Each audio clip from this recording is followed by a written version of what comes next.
हाय नमस्कार मित्रों, मैं आपका दोस्त संजय कुमार आप सभी का संजय कैंप ट्यूटोरियल्स में स्वागत करता हूं। आज हम लोग देखने वाले हैं झारखंड एकेडमिक काउंसिल के द्वारा प्रसारित किया गया मॉडल सेट नंबर 3 को देखने वाले हैं। इसके कंप्लीट सॉल्यूशन को देखने वाले हैं, जो कि क्लास 12 के लिए है। मॉडल सेट का कौन से सब्जेक्ट के लिए? केमिस्ट्री सब्जेक्ट के लिए। फुल मार्क्स कितना रहेगा? टर्म 2 के लिए आपका 35 मार्क्स का रहेगा। टाइम कितना रहेगा? 1.5 घंटे का समय रहेगा। और टोटल क्वेश्चंस की संख्या आपके पास कितनी रहने वाली है? टोटल क्वेश्चंस आपको 19 क्वेश्चन पूछे जाएंगे, जिनमें से आपको 1 से लेकर 7 क्वेश्चन जो रहेंगे वो 1 नंबर के रहेंगे। उनमें से 7 क्वेश्चन में से मात्र 5 क्वेश्चन आपको सॉल्व करना है 1 नंबर का। और 8 से लेकर 14 तक के जो क्वेश्चन रहेंगे वो कितने मार्क्स के रहेंगे? 3 नंबर के 7 क्वेश्चन रहेंगे, जो कि आपको सॉल्व करने, मात्र 5 क्वेश्चन सॉल्व करने हैं।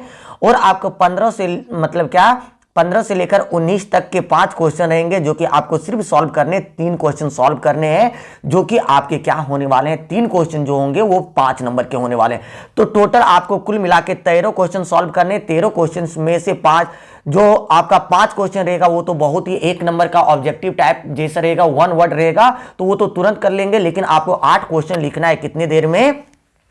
1.5 घंटे के अंदर लिखना है। ठीक है, तो ये सारी चीजों को ध्यान में रखते हुए तो चलिए अब देर ना करते हुए लेक्चर को आगे बढ़ाते हैं, सॉल्यूशन को आगे बढ़ाते हैं। तो इससे पहले आपको एक थोड़ा सा काम करना होता है, अपने सारे दोस्तों के पास शेयर करना होता है। और इस चैनल को जो नहीं सब्सक्राइब कर पाए तो वो क्या करना है कि आप जहां वीडियो देख रहे हैं उसके नीचे ही आपको मिलेगा लाल कलर से लिखा हुआ सब्सक्राइब की बटन, वहां पे आपको जाके क्लिक करना है और इस वीडियो को कंटिन्यू रहना है, ताकि अगर आप ये सारे मॉडल के सॉल्यूशन को भी आप कंप्लीट कर लेते हैं ना, तो 100% गारंटी कि आपका अच्छा स्कोर होगा। इसलिए आप क्या कीजिए कि सॉल्यूशंस को जरूर पढ़िए, सॉल्यूशंस को नोट कीजिए और उसको दिमाग में एकदम सेट कर लीजिए, ताकि आपकी रिजल्ट्स क्या हो कि बहुत ही दमदार रिजल्ट हो, आपका धमाकेदार रिजल्ट हो और देखने वाले देखते रह जाए और आपका रिजल्ट एकदम टॉप पे पहुंच जाए। चलिए देर ना करते हुए हम लोग आज क्लास को आगे बढ़ाते हैं। तो चलिए सेक्शन ए में चलते हैं। सेक्शन ए कितने मार्क्स का रहता है? 1 नंबर का क्वेश्चन रहता है, जो कि कितना कहेगा कि 1 नंबर का क्वेश्चन तो है, लेकिन क्या कहा जा रहा है?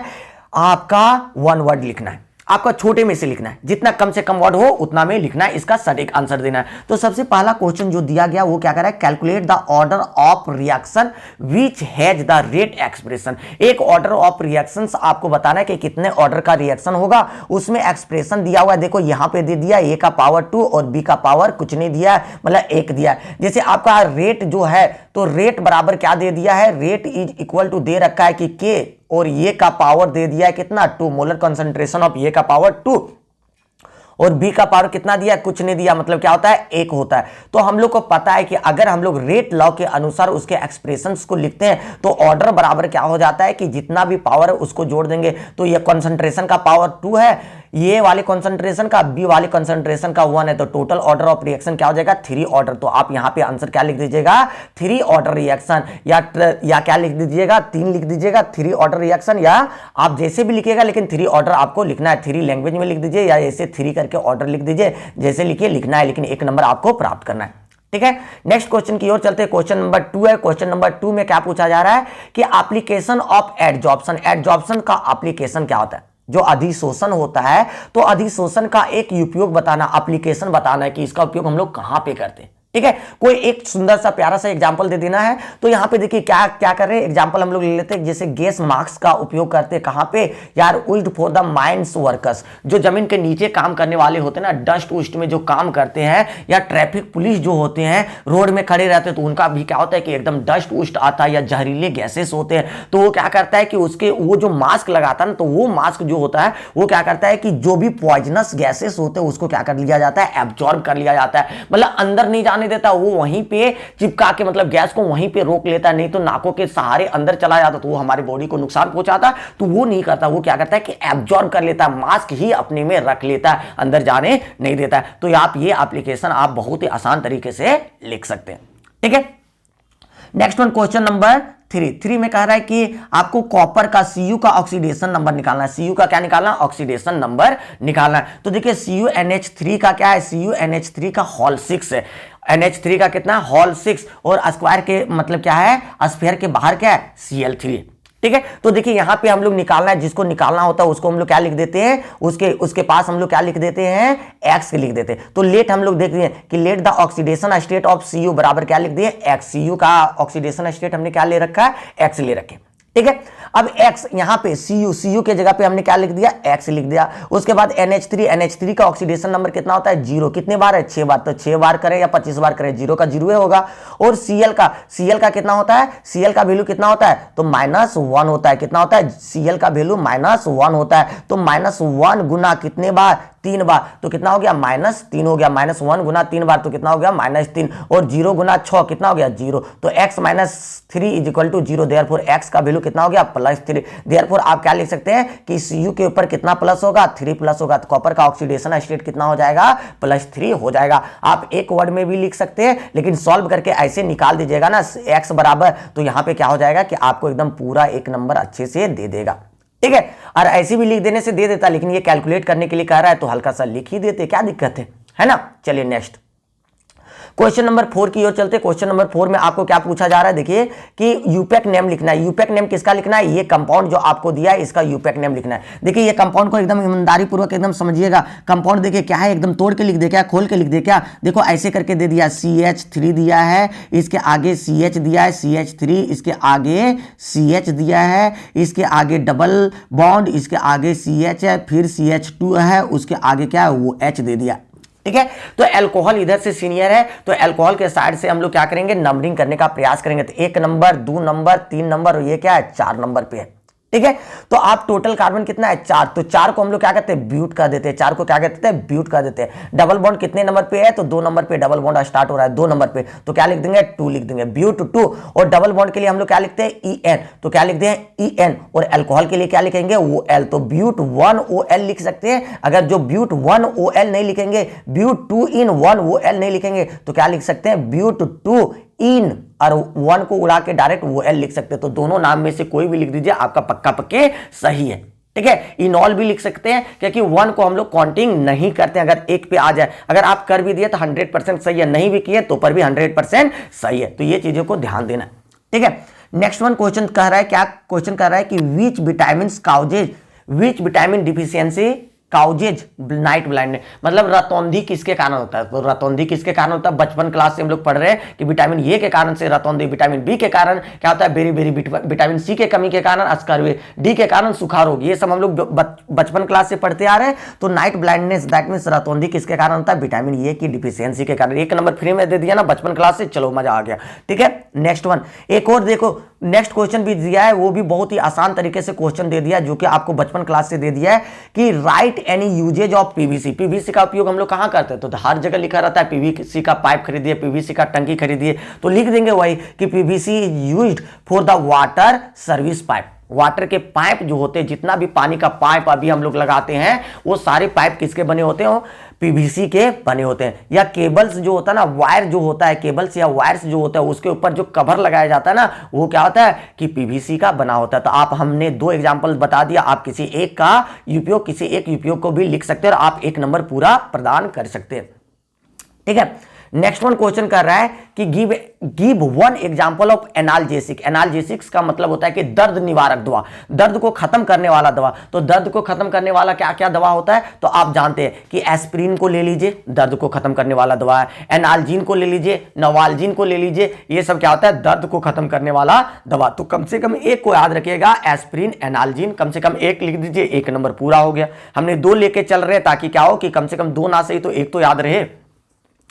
तो इस प्रकार से सेक्शन नंबर ये खत्म हो गया। तो अब सेक्शन नंबर बी में पहुंचते हैं। सेक्शन नंबर बी जो है 3 नंबर का क्वेश्चन रहता है। तो देखिए कितना आसानी से 3 नंबर आपको दे देगा। सबसे पहला है कि calculate the half life period.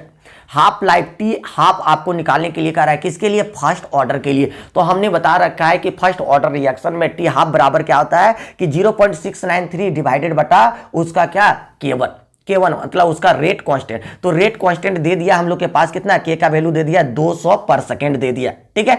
और ऊपर का वैल्यू क्या है, 0.693। इसको डिवाइड किए, डिवाइड करने के बाद क्या आ गया, 0.00345 ऐसा आ गया सेकेंड। इसको हम पॉइंट में मतलब इसको पॉइंट को हल्का सा कम करना चाह रहे हैं। तो देखिए यहाँ पे पॉइंट हल्का सा कम करेंगे तो क्या होगा, सबसे पहले पॉइंट को इधर शिफ्ट करना चाह रहे हैं। तो ओ माई गॉड, 0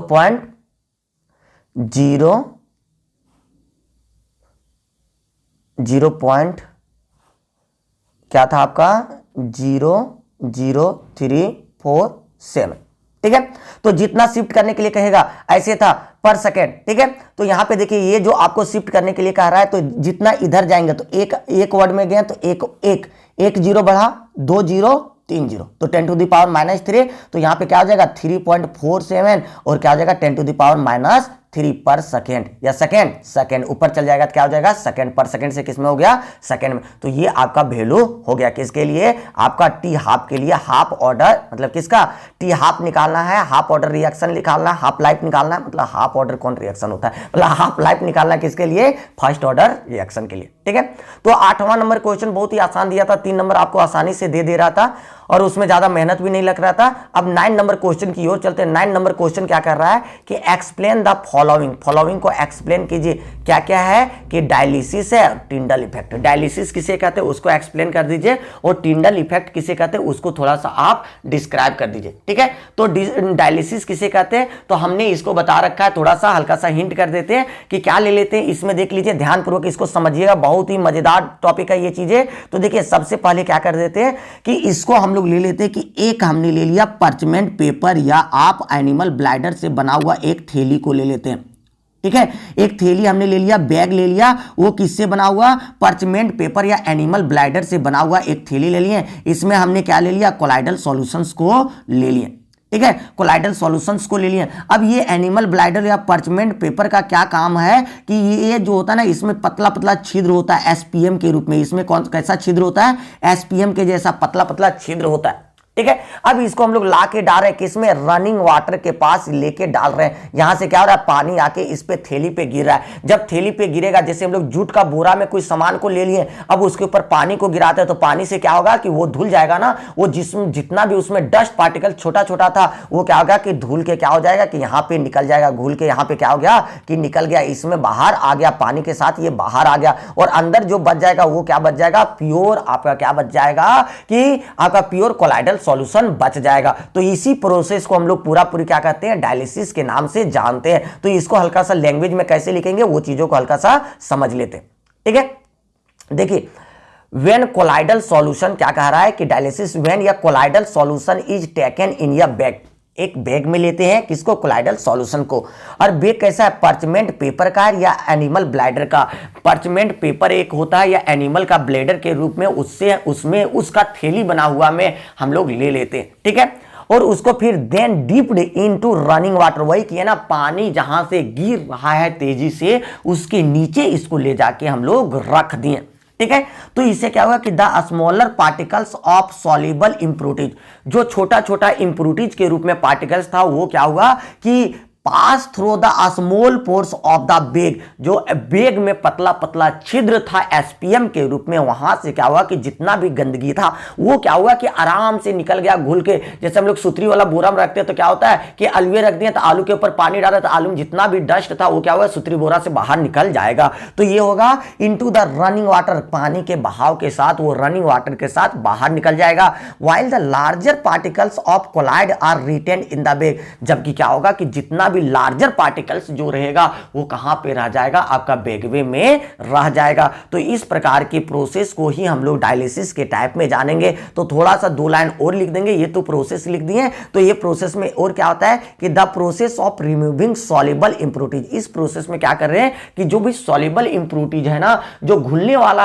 घुलने वाला जो गंदगी है वो क्या हुआ कि निकल गया from the colloid by diffusion, ये किसके द्वारा, डिफ्यूजन माध्यम के द्वारा निकल गया। और वो भी किसके द्वारा, through the small pores of semi permeable membrane, मतलब एसपीएम के थ्रू, सेमी प्रीमेबल मेम्ब्रेन के थ्रू। सेमी प्रीमेबल मेम्ब्रेन क्या होता है, छोटा छोटा जिसमें छिद्र होता है, महीन एकदम छिद्र होता है, उसके द्वारा निकल गया इनटू द रनिंग वाटर के साथ होते हुए, इज कॉल्ड डायलिसिस। इसी प्रोसेस को हम लोग क्या कहते हैं, डायलिसिस के नाम से जानते। इतना अगर लिख दिया ना 100% आपको एकदम नंबर परफेक्ट देगा, जितना नंबर का रहेगा उतना, ठीक है। नेक्स्ट वन टिंडल इफेक्ट था, दूसरा इसका टाइप था। क्या दूसरा क्या एक्सप्लेन करने के लिए कर रहा है, टिंडल इफेक्ट। टिंडल इफेक्ट क्या होता है कि व्हेन या बीम ऑफ लाइट, क्या होता है कि लाइट की जो किरणें हैं, प्रकाश की जो किरणें हैं, is passed through the colloidal solution, colloidal solution से उसको क्या कर रहे हैं, पास करा रहे हैं। The path of beam is illuminated. जो पाथ ऑफ बीम जो होगा वो क्या होगा, इल्यूमिनेट होगा, उसमें क्या कह सकते हैं, वो छितरा जाएगा पूरा, वो क्या हो जाएगा, स्कैटर्ड हो जाएगा। और वो जो स्कैटर्ड होगा, जैसे किसी पे जाकर रिफ्लेक्ट हुआ, उसके बाद वो स्कैटरिंग करने लगा, वो क्या होगा, इल्यूमिनेटेड करने लगेगा। उसी को हम लोग क्या कहते हैं, टिंडल इफेक्ट के नाम से जानते हैं। ठीक है, तो इतना लिखिएगा, थोड़ी ना आपको 1.5 नंबर दे देगा, आपको हल्का सा इसके बारे में अच्छी चीजें लिख देना होगा। तो टिंडल इफेक्ट का रीजन क्या है, कैसे होगा, कंडीशंस क्या होना चाहिए, कि सबसे पहले the size of the dispersed particles, dispersed particles का जो साइज होगा should not be much smaller than, ऐसा नहीं होना चाहिए कि बहुत ही छोटा नहीं होना चाहिए, much smaller than the wavelength of the incident light. क्या कर रहा है कि बहुत ज्यादा छोटा नहीं होना चाहिए इसके वेवलेंथ के size. The size of the dispersed particle should not be much smaller, बहुत ही ज्यादा छोटा नहीं होना चाहिए इसके वेवलेंथ ऑफ इंसिडेंट लाइट से। ठीक है, दूसरी बात क्या है कि द रिफ्रैक्टिव इंडेक्स ऑफ या dispersed phase and dispersion medium, जो रिफ्रैक्टिव इंडेक्स जो होता है dispersed phase and dispersion medium का, वो क्या होना चाहिए, दोनों का सिग्निफिकेंटली डिफरेंट होना चाहिए, थोड़ा उसमें से क्या होना चाहिए, डिफरेंट होना चाहिए, तभी ये कंडीशन होगा किसका, टिंडल इफेक्ट तभी हो पाएगा, अदरवाइज टिंडल इफेक्ट नहीं हो पाएगा। इसका एग्जांपल क्या ले लेते हैं टिंडल इफेक्ट का, तो सनलाइट को इंटर कर दिए कहां पे, डार्क एंड डर्टी रूम में एंट्री कर गए, तो वही जो दिखेगा वही क्या हो जाएगा, टिंडल इफेक्ट का हो जाएगा एग्जाम्पल। ठीक है, तो ये चीजें आपका क्लियर हो गया। फिर से यहां पे 3 नंबर हम लोग फिर से अपने पॉकेट में रखते हुए आगे बढ़ रहे हैं। ठीक है, नेक्स्ट वन आगे क्या कर रहा है कि यूपेक नेम लिखिए, यूपेक नॉर्म्स के अनुसार आप इसका फॉर्मूला लिखिए। आपका यूपेक नेम दे रखा है तो इसका क्या करना है कि आपको फॉर्मूला आपको लिखना है। ठीक है, फॉर्मूला लिखने का प्रयास करते देखिए। तो सबसे पहले देखिए यहां पे सबसे पहला जो आपको कंपाउंड दिया, एकदम ध्यानपूर्वक देखना है, क्या दिया हुआ, पोटासियम दिया, क्या दिया हुआ, पोटासियम दिया। ठीक है, पोटासियम पहला बात कर रहा है कि पोटासियम है, पोटासियम है, मतलब आपके पास ऐसे कुछ चीजें हैं, पोटासियम है। ठीक है, उसके बाद क्या कर रहा है कि टेट्रासाइनो, मतलब उसके ब्रैकेट के अंदर साइनो कितने बार, 4 बार, टेट्रा क्या है, साइनो, साइनो कितने बार, 4 बार। ठीक है, उसके बाद निकेलेट, निकेल दे दिया, nickel nickel nickel Ni, nickel दे दिया। इस प्रकार से आपको दे दिया है। और आपका ये जो कोऑर्डिनेशन स्फीयर वाला जो भाग होगा ना, वो किस साइड होना चाहिए, नेगेटिव वाले साइड में होना चाहिए, क्योंकि निकेलेट दे दिया, ये Te दे दिया मेटल में, और इधर वाला पोटेशियम क्या होगा, प्लस वाली साइड में। तो ये इसका फॉर्मूला होने का चांसेस है। लेकिन आप ऑक्सीडेशन स्टेट को मैच करते हैं, ऑक्सीडेशन स्टेट कितना दिया है, 4 दिया ना, 2 दिया। अब 2 को हम लोग मैच करेंगे, कैसे मैच करेंगे, देखो यहाँ पे CN का कितना हो गया, -4 हो गया। ठीक है, इधर इसको पोटासियम को कम से कम कितना करना पड़ेगा, अभी 1 है, लेकिन हमको करना कितना पड़ेगा, 2 अगर हो जाता तो 2 में 2 जाता तो कितना बच जाता, 2। तो इसको क्या कर देंगे, K2 कर देंगे हम लोग, क्या कर देंगे, K2 कर देंगे। तो इसका +2 हो गया और इसका -4, तो क्या हो जाएगा, इसका X हो गया। ऐसे करके हम लोग कर सकते हैं। तो X क्या हो गया, +2 + x माइनस कितना हो गया, 4। देयरफॉर x बराबर कितना हो गया, तो x बराबर 0 इज इक्वल टू क्या हो गया, x बराबर 4 में 2 गया 2, तो x - 2 is equal to 0। Therefore x बराबर क्या हो गया, 2। तो ये हो जाएगा 2, तब आपका सही हो जाएगा। तो आपका ऑप्शन क्या हो जाएगा, K4NiCN का होल 4। ये आपको आंसर लिख देने। इस प्रकार से फॉर्मूला आपको लिखना है। आपको हमने थ्योरी वाले क्लासेस में भी पूरा इसका प्रैक्टिस हमने करवा रखा है। ठीक है, नेक्स्ट वन समझते हैं। देखिए नेक्स्ट वन बातों को समझिए। नेक्स्ट वन कंपाउंड देखो, बहुत ही बार पूछ रहा है, क्या कर रहा है कि टेट्रा कार्बोनाइल, 4 गो कार्बोनाइल है, CO कितने बार है, 4 बार है, CO कितने बार है, 4 है। उसके बाद निकेल है, निकेल NiCO का होल 4, यही तो बातें होता है, NiCO का होल 4। और ऑक्सीडेशन स्टेट क्या दे दिया, 0 दे दिया। मतलब आपका क्या हो जाएगा, इसका आंसर, परफेक्ट आंसर क्या हो जाएगा, NiCO का होल 4, इसका CONH3 का होल 6 SO4, इसका K2NiCN का होल 4। ये चीजें इसका हो जाएगा। तो ये चीजों को हल्का सा ध्यान देना। ठीक है, नेक्स्ट वन क्वेश्चन की ओर चलते। Question number 11। क्वेश्चन भी टाइपिंग मिस्टेक कर देता है, क्या करोगे, उतना ध्यान नहीं दिया होगा हल्का सा। ठीक है, तो देखिए यहां पे दे दिया आपको एनिलीन दिया है, क्या दिया, एनिलीन दिया। इसको NaNO2 + HCl 0 से 5 डिग्री, मतलब डाइजोटाइजेशन रिएक्शन का होगा। डाइजोटाइजेशन रिएक्शन होता है तो उसमें क्या बन जाता है, BDC बन जाता है। क्या बन जाता है, BDC। ठीक है, अगर इसको फॉर्मूला के रूप में लिखिएगा, ऐसे लिखे NaNO2 + HCl 0 से 5 डिग्री सेंटीग्रेड, तो ये क्या होता है कि इसमें बेंजीन में N2Cl आ गया, क्या बन गया, BDC का फॉर्मेशन हो गया। ये नंबर में हम लोग का ये बन गया, ये नंबर में हम लोगों का ये बन चुका है, ये नंबर में हम लोग का BDC बन चुका है। ठीक है, बी नंबर पहुंचने से पहले किसके साथ रिएक्शन कराना होगा, CuCN के साथ। CuCN के साथ रिएक्शन कराते ना तो हम लोग का क्या होता है कि ये CN जो है वो पूरा पूरी आके यहाँ पे जुड़ जाता है। क्या हो गया, साइनो वाला हो गया, साइनो बेंजीन आपका बन गया। बी नंबर में क्या बन गया, बी नंबर में आपका बन गया साइनो बेंजीन बन गया, CYANO साइनो बेंजीन बन गया। ठीक है, साइनो बेंजीन हो गया, C6H5CN हो गया। लेकिन जैसे इसको H2 निकेल डालते हैं ना तो वो क्या होता है, रिडक्शन हो जाता है। इसके साथ क्या हो जाता है, रिडक्शन हो जाता है। जब रिडक्शन हो जाएगा ना तो रिडक्शन C, कार्बन तो एक ऑलरेडी यहाँ पे देखो आपके पास एक कार्बन और एक नाइट्रोजन, तो नाइट्रोजन के साथ क्या आ जाएगा, हाइड्रोजन आ जाएगा, और कार्बन के साथ भी हाइड्रोजन। तो देखो आपका 6 गो था, 6 गो इधर रहने दिया, एक कार्बन और बढ़ जाएगा, उसके साथ N के साथ NH2 हो जाएगा, तो क्या बन जाएगा, बेंजाइल एमीन का फॉर्मेशन हो जाएगा। ये ऑप्शन नंबर आपका C में बन जाएगा। ठीक है, तो इसको इस प्रकार से भी लिख सकते हैं। अगर इसको ऐसे नहीं लिखे तो इस प्रकार से आप लिख सकते हैं। तो देखिए एनिलीन को इस प्रकार से लिख दिए, इससे क्या बना दिए, BDC बना दिए, NaNO2 प्लस HCl 0 से पाई डिग्री में, फिर इसको साइनो बेंजीन बना दिए। इस मतलब आप क्या कर सकते हैं, वर्ड में भी लिख सकते हैं या आप शेप में भी लिख सकते हैं, दोनों में से नंबर मिलता है, ऐसे नहीं, इसलिए हमने दोनों को सिखा दिया। ठीक है, तो बेंजीन के बाहर CN है तो C का क्या हो जाएगा, CH2, और N था, N का क्या हो जाएगा, निकेल डाले H2 के साथ तो NH2 हो जाएगा। तो ये क्या हो जाएगा, आपका बेंजाइल एमीन का फॉर्मेशन हो जाएगा। तो इस प्रकार से ये क्वेश्चन आपका क्या होता है, क्लियर होता है। फिर से क्वेश्चन आ गया आपका क्वेश्चन नंबर 12 नंबर क्वेश्चन में क्या कर रहा है कि आपको डिफाइन करने के लिए कर रहा है कि डिफाइन द फॉलोइंग, क्या है, पेप्टाइड लिंकेज क्या होता है। कार्बोहाइड्रेट वाले चैप्टर से दे दिया, मतलब दैट मींस बायोमोलिक्यूल से दे दिया है, और डीनेचुरेशन ऑफ प्रोटीन, दोनों आपका टॉपिक दे दिया। कहां से, आपको बायोमोलिक्यूल्स दैट मींस कार्बोहाइड्रेट वाले टॉपिक से दे चुका है, वहीं से दिया है दोनों। ठीक है, बायोमोलिक्यूल से दे दिया, पेप्टाइड लिंकेज एमिनो एसिड, और डीनेचुरेशन ऑफ प्रोटीन मतलब प्रोटीन से। तो पेप्टाइड लिंकेज क्या होता है, एकदम ध्यानपूर्वक समझिएगा। ठीक है, हमने पूरा वीडियो में बता रखा है, लेकिन यहां पे भी ध्यान दे दीजिए हल्का सा, तो मजा आ जाएगा। देखिए कि peptide are the amides formed, peptides क्या होता है कि एमाइड्स के द्वारा बना हुआ, वैसा एमाइड्स बना हुआ कि बाय द कंडेंसेशन ऑफ, जो किसके द्वारा होता है, कंडेंसेशन के, कंडेंसेशन मतलब उसको निकलने से NH2 और NH2 group of 1 amino acid.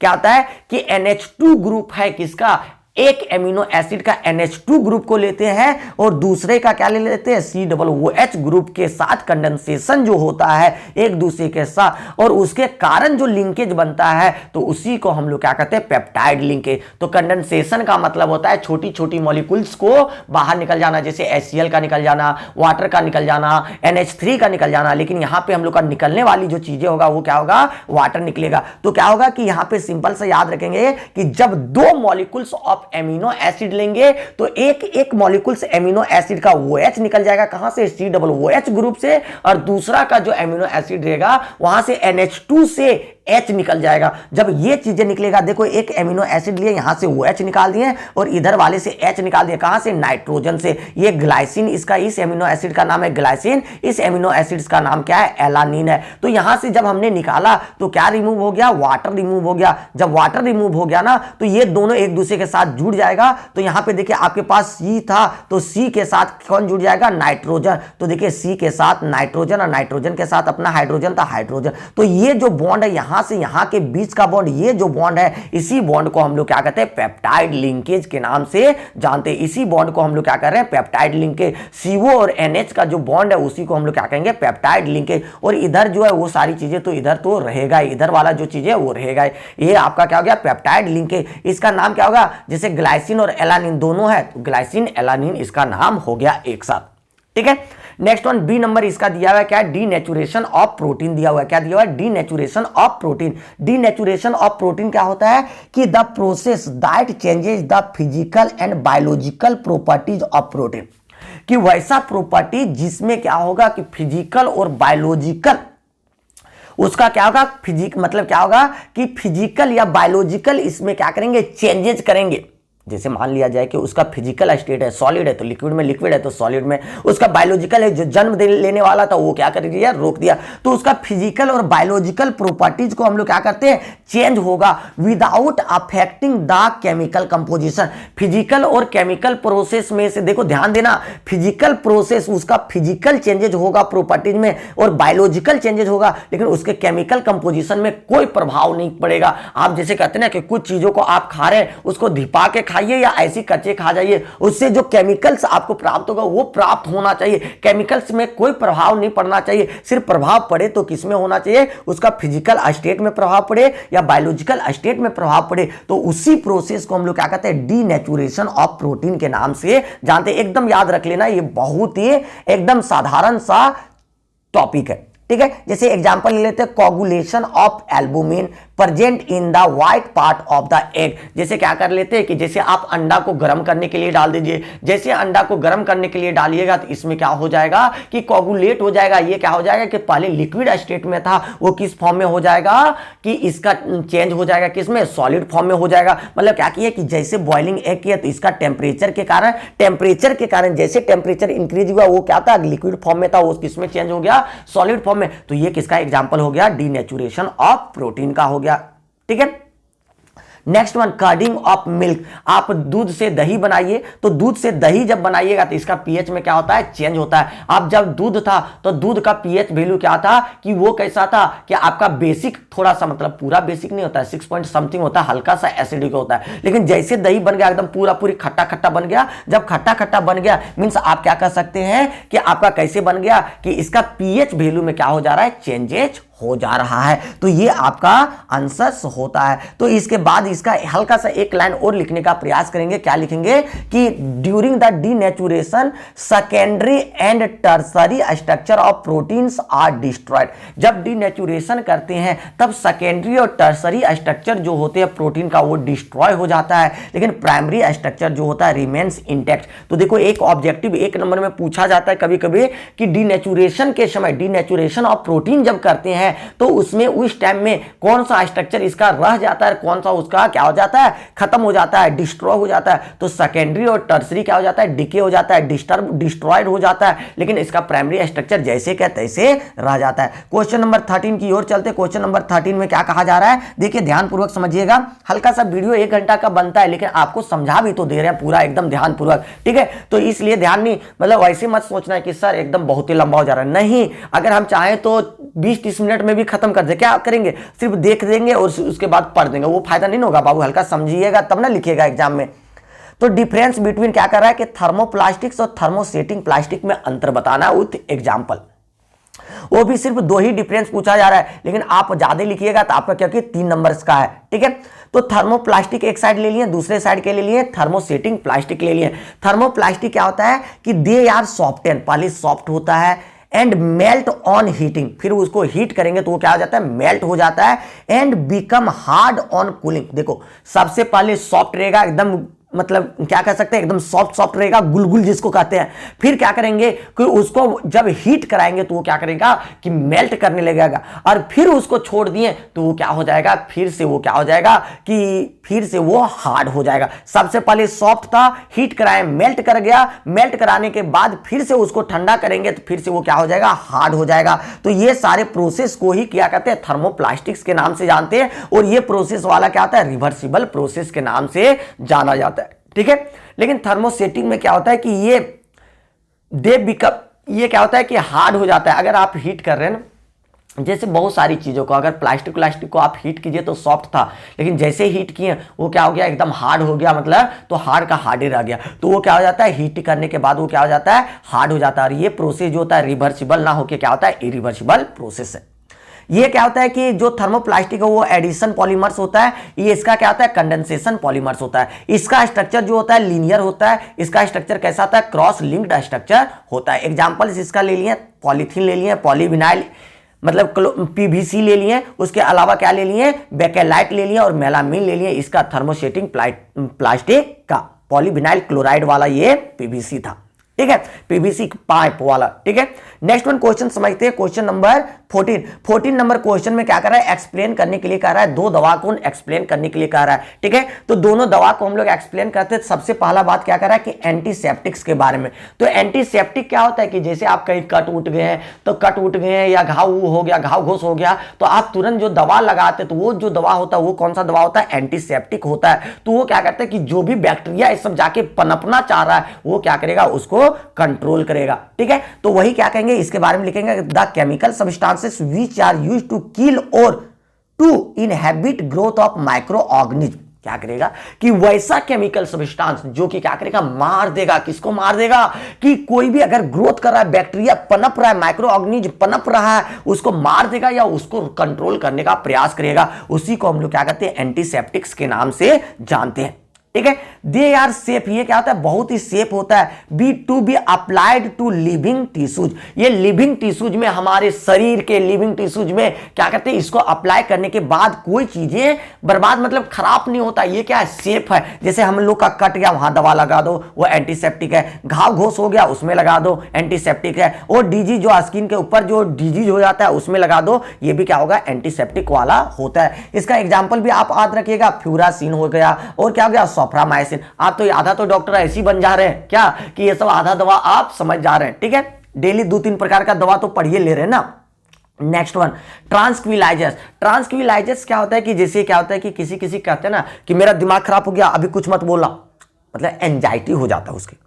ठीक है, उसके अंदर क्या हो जाता है, स्ट्रेस हो जाता है। ठीक है, तो स्ट्रेस इस सब के कारण कभी कभी क्या होता है कि ज्यादा एकदम टेंशन में कोई बच्चा है तो धीरे धीरे वो पगला जाता है। पगलाता है कि नहीं, तो वो चीजें अभी से तुम लोग को नहीं करना है, एकदम बिल्कुल नहीं करना है, स्ट्रेस में नहीं रहना। बिंदास पढ़ो, 1 घंटा संजय सर के लाइव क्लास में आओ, आपका केमिस्ट्री आपके पॉकेट में रहेगा, बिंदास एकदम, भारत माता की जय होगा। ठीक है, तो देखिए ट्रांसक्विलाइजर्स की 1.5 महीना बाद एग्जाम है, एकदम टेंशन बिल्कुल नहीं, हम है तो गम की इस बात की। ठीक है, ट्रांसक्विलाइजर्स किसे कहेंगे, the chemical substances which are used to remove, क्या करता है कि जो रिमूव करता है क्या, स्ट्रेस को, एंजाइटी को, जो तनाव है। ठीक है, और क्या, इवन बाय मेंटल डिजीज, जो दिमाग वाली छोटी छोटी समस्याएं हैं ना, उसको रिमूव करने का काम जो करता है, उसी को हम लोग क्या कहते हैं, ट्रांसक्विलाइजर्स के नाम से जानते हैं। इसका एग्जांपल क्या हो जाता है, इक्वानेल हो गया, डाइजेपम हो गया। तो ये सब एग्जांपल्स हो गए, कम से कम 1 से 2 एग्जांपल एकदम 100% याद रखना बाबू, तब आपको नंबर मिलेगा। ठीक है, चलिए आगे चलते हैं। सेक्शन नंबर सी में हमने 3 नंबर को खत्म कर दिया, अब आगे हम लोग 5 नंबर वाले क्वेश्चंस में आगे। ठीक है, तो ये क्वेश्चन देखिए क्या कर रहा है कि the rate constant of your reaction, rate constant of your reaction दिया हुआ है कि 500 दिया हुआ है। क्या आपका एक टेम्परेचर दिया हुआ है T1 500, T2 दिया है, देखिए यहां पे हम लिख दे रहे हैं T1 कितना दिया हुआ है, T1 दिया है 500, T2 दिया है कितना, 700 दिया हुआ है। ठीक है, इसी प्रकार K1 दिया आपका कितना, 0.02, K2 दिया है कितना, 0.07, ये सब दे दिया है। Calculate the EB, activation energy आपको कैलकुलेट करना है। क्या कैलकुलेट करना है, एक्टिवेशन एनर्जी ये करना है। और आपको बताते थे ना, हमेशा बता के चलते हैं कि लॉग का वैल्यू वो दे देगा। देखो लॉग का वैल्यू दे दिया है, लॉग 2 जरूरत पड़ने वाला, आपको याद रखना है, लॉग 2 जरूरत पड़ने वाला है, लॉग 7 जरूरत पड़ने वाला है, तो दोनों का इसने वैल्यू पहले ही दे रखा है, इसलिए लॉग टेबल रटने उठने का जरूरत नहीं है। ठीक है, तो हम लोग फॉर्मूला से जानते हैं, एक्टिवेशन एनर्जी वाले फॉर्मूला जानते हैं कि log K2 बटा K1 बराबर एक्टिवेशन एनर्जी डिवाइडेड बटा 2.303 R T2 माइनस T1 बटा T1 T2। ठीक है, ऐसे हो गया। सबका वैल्यू हम पुट कर रहे हैं, log 0.07 था K2 का, इसका 0.02 था। एक्टिवेशन एनर्जी जो है इसी को तो निकालना है, इसके बराबर क्या, इसके नीचे क्या दे दिया, 2.303, उसके बाद R का वैल्यू 8.314 और T2 का 700 था और T1 का कितना था, 500, 700 गुना 500, ये कर दिया हम लोग लॉग। अब पॉइंट पॉइंट को पूरा ड्रॉप आउट कर दो, तो इसको तो कितना हो गया, 7/2 और एनर्जी ये हो गया, इसको गुना कर दिया, इतना आ गया। फिर 200 बटा कितना, 7 में 500, 200 और ये कितना हो गया, 7 बजे 35 पे 4 0। अब जानते कि log 7/2 बटम जब रहता है तो क्या कर देते, घटा देते। तो log 2 का वैल्यू घटा देना, किसमें, log 7 माइनस log 2 का वैल्यू घटा देना। एक्टिवेशन एनर्जी ये इसको कर दिए, भागा देके रखे 200/35, ये जो 4 गो शून्य था ना, 4 गो शून्य को ऊपर लेंगे, कितना हो गया, 10⁻⁻⁴। इसको फिर से इसका वैल्यू आपको दे दिया, इसको घटा दिए एक दूसरे में। एक्टिवेशन एनर्जी है इतना ले लिए, इसको 200/35 के इतना आ गया 10⁻⁴। इसको फिर कर दिए, ये दोनों को घटाएं, ये दोनों को, तो इतना इसका वैल्यू आ जाएगा। और इसको सॉल्व कीजिएगा ना आगे चल के, तो एक्टिवेशन एनर्जी बराबर इसको, ये इधर आ जाएगा, ये वाला चीजें इधर आ जाएगा और ये डिवाइड हो जाएगा। जब सॉल्व कीजिएगा तो पूरी इसका वैल्यू कितना आ जाएगा, तो ये 1.82308 10⁸, इसको ले जाएंगे 10⁸ है तो इधर शिफ्ट कर देते पॉइंट को, तो 1 2 3 4 ऐसे करके यहां, तो 1823 0.8 जूल इसका वैल्यू हो जाएगा। ये पक्का पक्की आपका एनसीईआरटी का है, एग्जाम्पल का क्वेश्चन है। कहां का है? एनसीईआरटी का एग्जाम्पल पे, वहां पर भी आप देख सकते हैं। ठीक है, इतना इसका वैल्यू आएगा, आप आराम से सॉल्व कर लीजिएगा। ठीक है, हमने भी सॉल्व कर दिया। ठीक है, इसमें कोई चीजें नहीं, सिर्फ समझना होता है कि आपको दिया क्या है। फिर से समझ लो एक बार, दिया क्या है, निकालना क्या है। ठीक है, तो दिया क्या है कि देखो ये सारी चीजें, T1 दे रखा है हम लोग को, क्या क्या दे रखा है, T1 दे रखा है, T2 दे रखा है, K1 दे रखा है, K2 दे रखा है। तो निकालना क्या है, E। तो इससे रिलेटेड क्या है फॉर्मूला, एक्टिवेशन एनर्जी वाला। तो बस इसको सॉल्व कर दो, बातें खत्म हो गया। तो आपका सेक्शन नंबर सी का एक क्वेश्चन खत्म होता है, 15 नंबर खत्म होता है। नेक्स्ट वन हम लोग जाते हैं 16 नंबर की ओर। 16 नंबर में क्या कर रहा है, देखो एकदम महत्वपूर्ण क्वेश्चन आपके बीच आ चुका है। क्या कर रहा है कि हाउ सल्फ्यूरिक एसिड प्रिपेयर्ड, कि सल्फ्यूरिक एसिड को हम लोग कैसे प्रिपेयर करेंगे कांटेक्ट प्रोसेस के द्वारा। हमने लास्ट क्लासेस में 4-5 दिन पहले वाले क्लासेस में हमने बताया कि सल्फ्यूरिक एसिड को कांटेक्ट प्रोसेस से बनाते हैं तो सबसे पहले 3 मेथड का उपयोग करते हैं, 3 स्टेप में जाते हैं। चौथा स्टेप में क्या कर देते हैं कि इसको ओलियम बनाते हैं। ठीक है, तो वो चीजें अभी हम लोग डिस्कस कर लेंगे। और उसके बाद क्या करता है, how does it react with copper और कार्बन, कि सल्फ्यूरिक एसिड का रिएक्शन लिख देना है किसके साथ, कॉपर और कार्बन के साथ इसका रिएक्शन लिख देना है। ठीक है, तो हम लोग देखते हैं कैसे कैसे हम लोग बनाते थे। तो sulphuric acid is prepared by contact process by following steps. नीचे दिए गए स्टेप्स के माध्यम से हम लोग सल्फ्यूरिक एसिड को बनाएंगे। तो सबसे पहला स्टेप हम लोग क्या लेते थे कि सल्फ्यूरिक एसिड को बनाने के लिए सल्फर डाइऑक्साइड बनाते हैं। सबसे पहले SO2 बनाते थे। SO2 कहां से बनाएंगे, सल्फर ले लिए और उसके बाद ऑक्सीजन ले लिए, क्या बन गया, सल्फर डाइऑक्साइड बन गया। तो क्या करें, sulphur burns in the presence of oxygen to form, क्या हो गया, सल्फर डाइऑक्साइड का फॉर्मेशन हो गया। हम लोग का सल्फर डाइऑक्साइड बन गया। अब दूसरा स्टेप में चलते हैं। दूसरा स्टेप क्या करेंगे कि सल्फर डाइऑक्साइड से हम लोग सल्फर ट्राइऑक्साइड में कन्वर्ट करने का प्रयास करेंगे। तो कैसे होगा, ऑक्सीडेशन माध्यम से। तो क्या करेंगे दूसरा स्टेप में, oxidation of SO2 to SO3, SO2 से SO3 में कन्वर्ट करना है। तो इसके लिए आपको क्या करना होगा, तो सबसे पहले ये सारी बातों का ध्यान देना होगा। SO2 से SO3 कन्वर्ट होना इजी नहीं होता है, इसके लिए कैटलिस्ट देना होता है, क्या, B2O5 कैटलिस्ट देना होता है, 780 केल्विन टेम्परेचर देना होता है, 2 बार प्रेशर देना होता है, तब जाके आपका क्या होता है, SO2 से SO3 में कन्वर्ट होगा।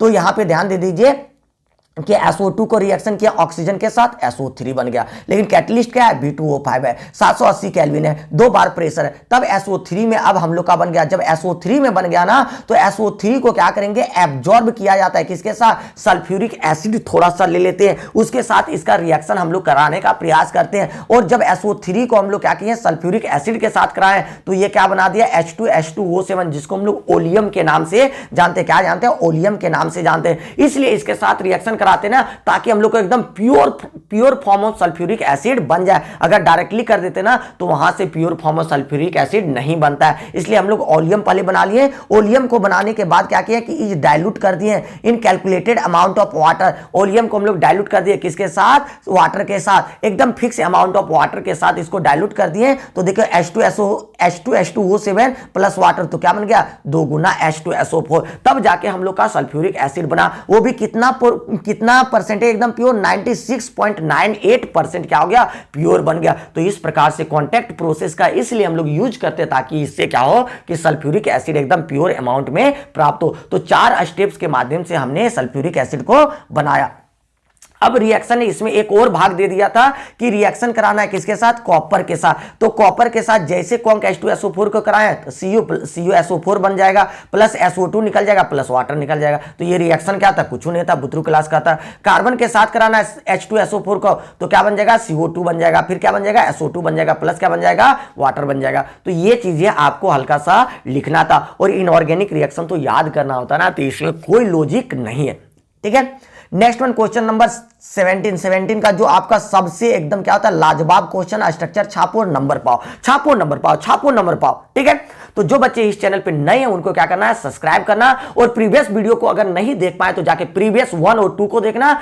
और 3 के बाद आपका 4 और 5 भी 1-2 दिन के अंदर सब आ जाएगा, इसलिए सारे मॉडल सेट को देखना है। रात के 8 बजे जरूर जुड़ना है, ताकि आपको एकदम सारा कॉन्सेप्ट बताया जाएगा, ट्रिक बताया जाएगा कि इजी से क्वेश्चन को कैसे सॉल्व करें, क्वेश्चंस बताए जाएंगे, प्रैक्टिस करवाए जाएंगे, term term 1 and term 2 objective subjective सारे क्वेश्चंस को कराया जाएगा। इसलिए 8 बजे रात को 1 घंटा हमको जरूर देना है। अगर आप 1 घंटा आते हैं ना तो आपके नंबर में 100% बढ़ोतरी होगा, आपकी नंबर एकदम अधिक से अधिक प्राप्ति होगी। तो सबसे पहले H2 वो 8 का स्ट्रक्चर बनाते हैं। तो कितना है सल्फर, 2 गो सल्फर है, 2 सल्फर ले लिए, सल्फर कितना है 2 गो, सेंट्रल एटम हो गया।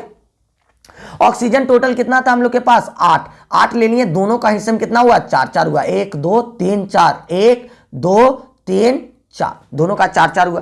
ठीक है, तो सबसे पहले देखते हैं कि हाइड्रोजन कितना है 2 गो है, तो ये इसका कंप्लीट कर दिया, 2 गो दे दिए, एक दोनों को दे दिए। उसके बाद जहां जहां जगह बचाना वहां पे हम लोग क्या करने का प्रयास करेंगे। देखो ये ऑक्सीजन क्या करेगा 2 गो डबल बॉन्ड बनाएगा, ऑक्सीजन एक ऑक्सीजन 2 गो लेता है तो 2 ले लिया, डबल बॉन्ड बन गया। ये ऑक्सीजन कितना ले लिया 2 गो, 4 गो हो गया, एक ये ले लिया 5 गो हो गया, एक ये ले लिया, कितना हो गया 6 था सल्फर के बारीक कच में, 6 गो खत्म हो गया ना। इधर भी देखेंगे ऑक्सीजन ये 2 ले लिया, एक ले लिया, ये 2 ले लिया, एक ये ले लिया, इसका भी 6 गो खत्म। लेकिन बीचा में दोनों को जोड़ने वाला, क्योंकि ऑक्सीजन देखो दोनों पूर्ति नहीं हो रहा था, तो पूरा करने वाला कौन आ गया, तो पूरा करने वाला आपका कौन आ गया, तो यहां से ये दोनों एक दूसरे में आपस में जुड़ जाएगा, तो ये बॉन्डिंग भी पूरा हो गया। ऑक्सीजन एक ही बॉन्ड बना रहा था सल्फर साइड से, तो इधर से एक ले लिया, ऑक्सीजन अपने साथ लेके बॉन्डिंग बना दिया, तो ये क्या हो जाता है टेट्राहेड्रल डाइमर टाइप में जुड़ गया। ठीक है, नेक्स्ट वन जो क्वेश्चन है वो क्या है आपका H2 मतलब XeO3। जेनोन है, जेनोन के बाहरी कक्ष में कितना इलेक्ट्रॉन होता है, याद कीजिए 8 इलेक्ट्रॉन होता है। ऑक्सीजन कितना लेता है 2 गो, तो ऑक्सीजन है कितना 3, तो ऑक्सीजन 2 2 4 और 2 6 गो खत्म हुआ, बच गया कितना 2 गो, तो 2 ऊपर दे दिए। इसका नाम कैसा हो गया कि सिर्फ बॉन्ड को देखते हैं, किस नाम से जाना जाता है पिरामिडल के शेप में इसका हो गया। नीचे वाला सिर्फ बॉन्ड पेयर को देखेंगे किसका स्ट्रक्चर हो गया, इसका शेप क्या हो गया पिरामिडल शेप का इसका हो जाता है। ठीक है, नेक्स्ट वन XeO ठीक है, XeO हो गया। ठीक है, अब यहां पे ध्यान दीजिएगा कि फ्लोरीन है, 4 गो फ्लोरीन लटका दिए, 1 2 3 4 मतलब 4 गो इसका इलेक्ट्रॉन खत्म कर दिया। लेकिन जेनोन के बाहरी कक्ष में इलेक्ट्रॉन कितना होता है, टोटल इलेक्ट्रॉनों की संख्या 8 होती है। एक ऑक्सीजन है, एक ऊपर में दे दिए, या नीचे 2 ऊपर 2 कोई फर्क नहीं पड़ता है, चलो हमने ऊपर ही दे दिया, कितना खत्म कर दिया 4 और 2 6 गो खत्म कर दिया, बच गया कितना 2 गो, क्या बच गया लॉन पेयर के रूप में। जब इस प्रकार से स्ट्रक्चर हो जाता है इसको किस नाम से जानते हैं, स्क्वायर पिरामिडल के नाम से जानते हैं। ऑक्सीजन को आप ऊपर लटका सकते हैं या नीचे दे सकते हैं, कोई दिक्कत नहीं होगा। ठीक है, लेकिन स्ट्रक्चर इसी रूप में मतलब ड्रॉ कीजिएगा, नहीं तो आपको क्या करेगा नंबर काट लिया जाएगा स्ट्रक्चर में। ठीक है, नेक्स्ट वन स्ट्रक्चर का नाम हम लिख दे रहे हैं, हर जगह शेप का नाम लिख दे रहे हैं। SF4 है, सल्फर के बाहरी कक्ष में कितना है 6 इलेक्ट्रॉन है, लेने वाला कितना है 4 गो, 1 2 3 4। ठीक है, अब बच गया कितना 2 गो बच जाएगा, जब 4 गो ले रहा है तो 2 गो बच गया। जो ये जो शेप बन जाता है ना ऐसे टाइप में के जैसा जो बन जा रहा है ना, इसको हम लोग क्या कहते हैं सीसाव के नाम से जानते हैं। किस नाम से जानते हैं, सीसाव के नाम से जानते हैं। इस शेप का नाम क्या है, सीसाव के नाम से जाना जाता है। ठीक है, एकदम एक देखो एकदम बेहतरीन वाला स्ट्रक्चर आ गया। S8 पूछ दिया, S8 8 गो S। ठीक है, सल्फर 8 दे दिया, 1S 2S 3S 4S 5S 6 7 8। ठीक है, ये महारानी का मुकुट जैसा बन जाता है। देखो सल्फर को कनेक्ट कर दिया, ऐसे कनेक्ट कर दिया, सल्फर, तो इसका जो स्ट्रक्चर होता है वो कैसा था क्राउन लाइक स्ट्रक्चर हो जाता है। किसके स्ट्रक्चर के जैसा, महारानी के मुकुट के जैसा हो जाता है। इस प्रकार से फिर से आप 5 नंबर अपने को क्लियर कर लिए। अब आगे की ओर चलते हैं। आगे क्वेश्चन नंबर 18 है, फिर आगे क्वेश्चन नंबर 19 है। तो 18 को ध्यानपूर्वक समझते हैं। 18 नंबर क्वेश्चन में क्या कह रहा है कि सबसे पहले क्या कह रहा है कि शॉर्ट नोट्स लिखना है। 5 नंबर में 3 क्वेश्चन दिया है शॉर्ट नोट्स के लिए। अब तीनों को लिखिएगा, 1.5 नंबर का आपका रहने वाला है। टोटल 5 को कर देगा, 1.5 2 में देगा, 1 में 2 दे देगा। ठीक है, तो सबसे पहले हॉफमान ब्रोमाइड है, उसके बाद कपलिंग है, उसके बाद कैनिजारो। तो एक एक करके डिस्कस करेंगे। तो हॉफमान ब्रोमाइड है तो उसी को पहले डिस्कस कर लेते हैं। हॉफमान ब्रोमाइड डिग्रेडेशन रिएक्शन। हॉफमान ब्रोमाइड होता क्या कि ये एमाइड लेते हैं, इसमें हम लोग क्या लेते हैं प्राइमरी एमाइड लेते हैं। एमाइड को अगर रिएक्शन करा देते हैं किसके साथ, Br2 के साथ, और किसके साथ NaOH सॉल्यूशन के साथ। तो ये क्या करता है कि यहां से जो CO है ना बाबू, ये वाला CO जो है ना यहां से निकल जाएगा, और इधर वाला जो बचल है ना ये वाला और ये वाला, ये दोनों आपस में जुड़ जाएगा। तो क्या बन जाएगा प्राइमरी एमीन, और ये CO निकल जाएगा किस रूप में Na2CO3 ये सब के साथ मिलके, और क्या हो जाएगा NaBr निकल जाएगा प्लस वाटर के साथ। तो सिंपल सा अगर एमाइड आपको दे दे तो वहां का CO निकाल दो, और जितना कार्बन का है पहले एमाइड उससे 1 कार्बन कम कर दो और एमीन बना दो। ये क्या होता है हॉफमान ब्रोमाइड डिग्रेडेशन। डिग्रेडेशन का मतलब ये हो रहा है कि 1 कार्बन को कम कर देना है आपको। ठीक है, इसका एक एग्जांपल ले लेते हैं, जैसे CH3CH2 और यहाँ CO है, ऐसे ले लिए। अब देखिए यहाँ पे क्या निकालना है हमको, ये CO निकाल देना है, तो क्या बच जाएगा CH3CH2NH2, देखो वही बना दिए CH3CH2NH2। Br2 लिए थे, NaOH लिए थे, तो क्या निकल गया Na2CO3, Na Br 2 गुना करके वाटर निकल गया, तो ये आपका रिएक्शन हो गया। इसका नाम क्या हो गया, इथेनामीन हो गया। क्या दिक्कत है, कोई समस्या चल रहा है क्या? प्रोपेनामाइड से इथेनामेड बना दिया, ठीक है। नेक्स्ट वन रिएक्शन है कपलिंग रिएक्शन। कपलिंग रिएक्शन इधर उधर वाला जहां मन वहां वाला नहीं लिखना, कहां का है आपका एमीन वाले चैप्टर का कपलिंग रिएक्शन बना रहा है डाइजो वाला, तो ये चीजें ध्यान देना, क्योंकि एमीन चैप्टर ही यहां पे है, उधर वाला फिनोल थिनोल वाला नहीं लिख देना, ठीक है।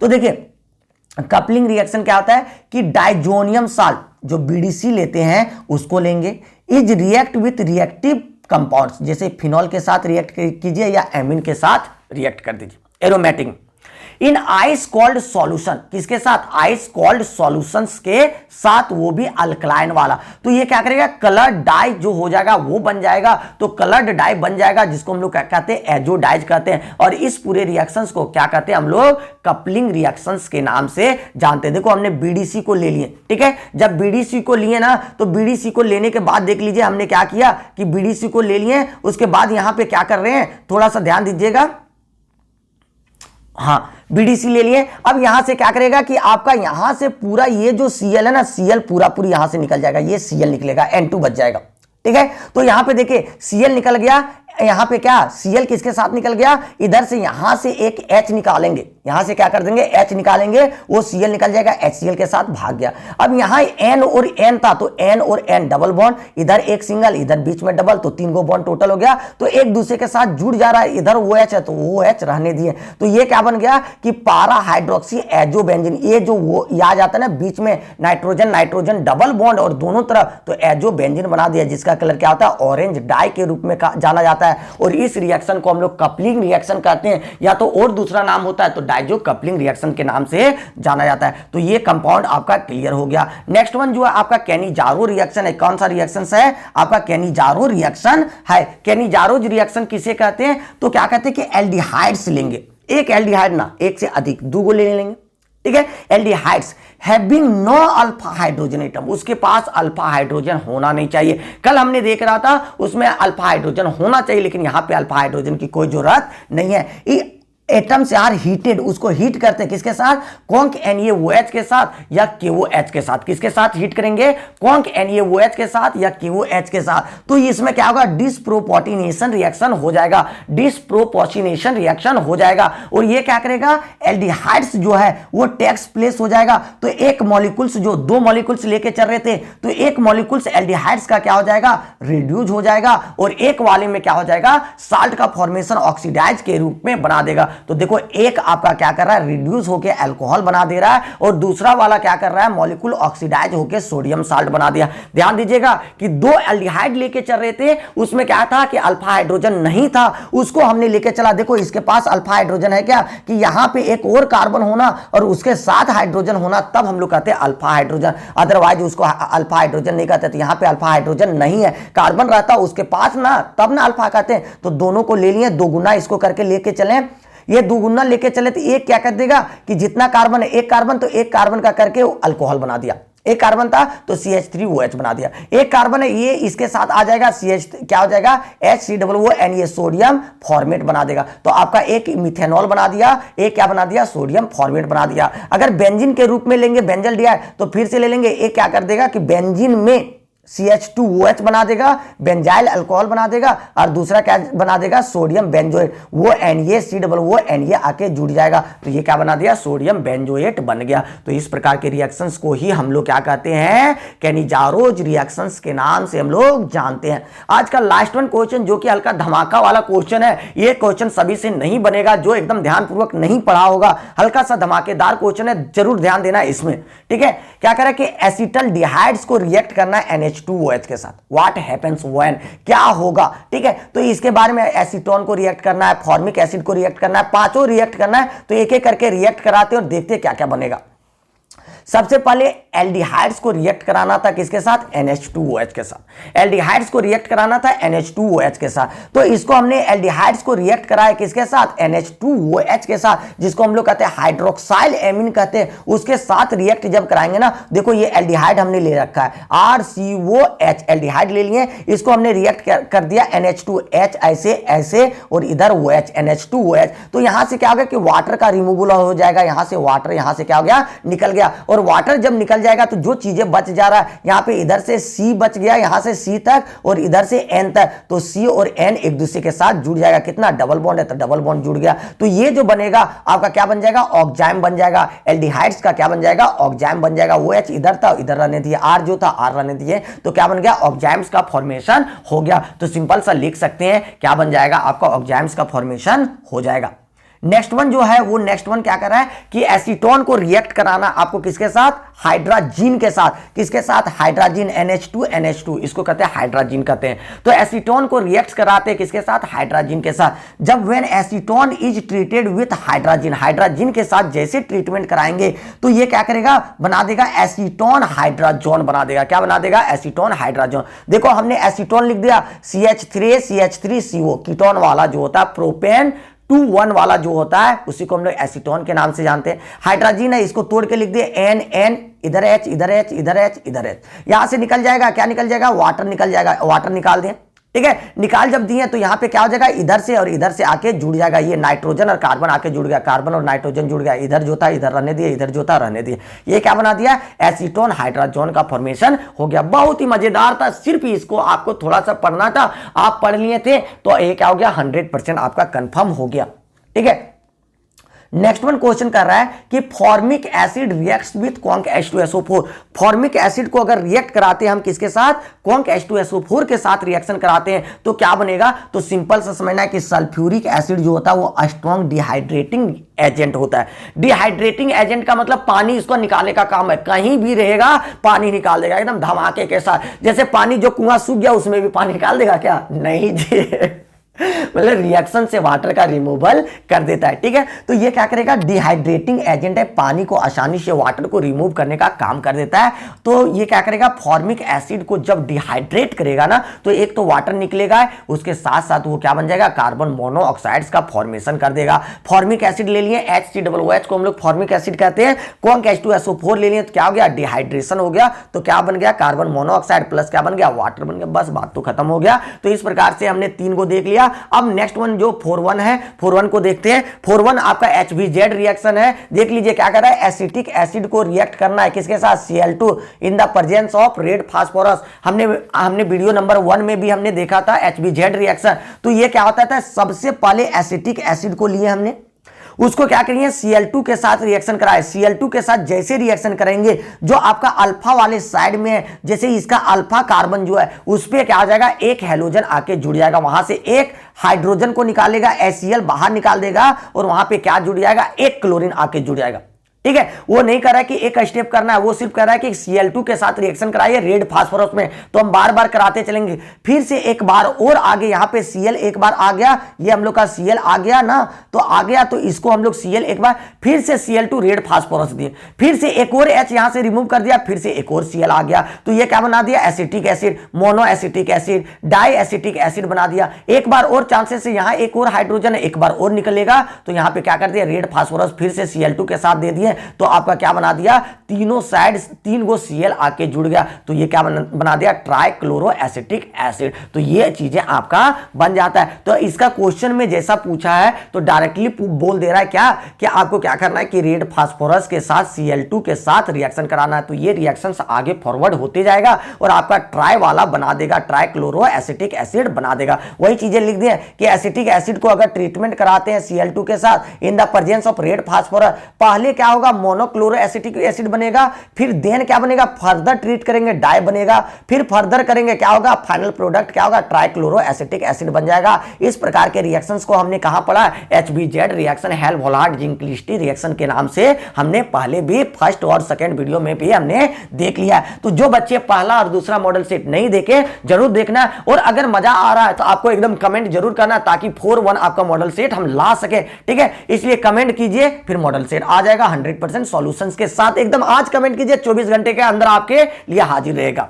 ठीक है, क्या है कि एसिटल्डिहाइड है।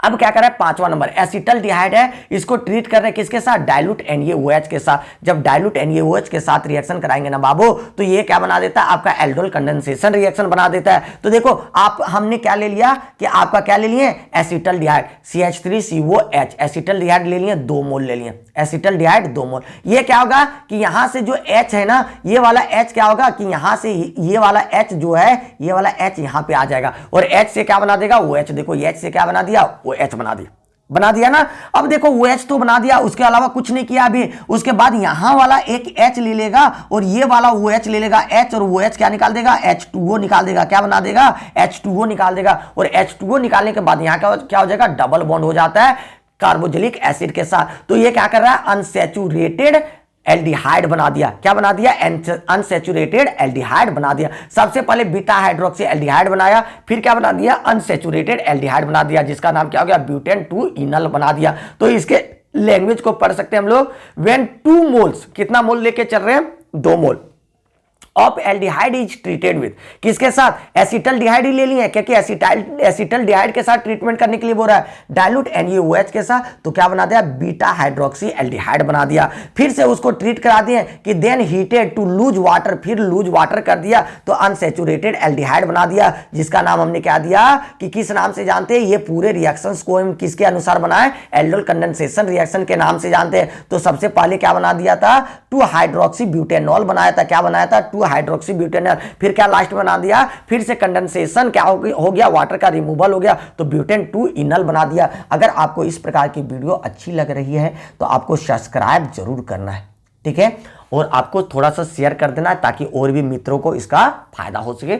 चलिए ठीक है, आज के लिए इतना ही रखते हैं, फिर नई मॉडल सेट के साथ मिलते हैं और रात के 8 बजे जरूर जुड़िए। डेली आपका लाइव प्रैक्टिस करवाया जाता है। तब तक के लिए बाय बाय, गुड नाइट।